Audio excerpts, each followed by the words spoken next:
Governor Romney's been out here making a lot of last-minute promises lately.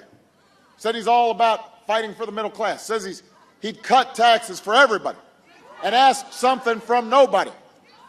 But the problem is we've heard those promises before.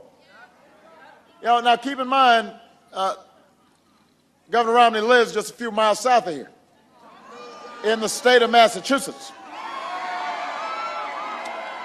Love Massachusetts.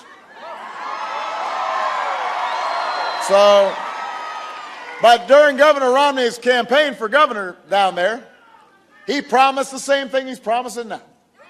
Said he'd fight for jobs and middle-class families. But once he took office, he pushed through a tax cut that overwhelmingly benefited 278 of the wealthiest families in the state. And then he raised taxes and fees on middle-class families to the tune of $750 million. Does that sound familiar to you? Now, when he's asked about this, he says, no, these weren't taxes, these were fees.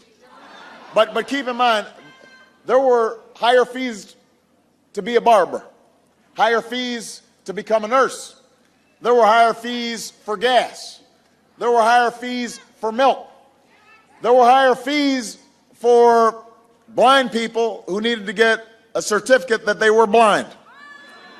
He raised fees to get a birth certificate, which would have been expensive for me. He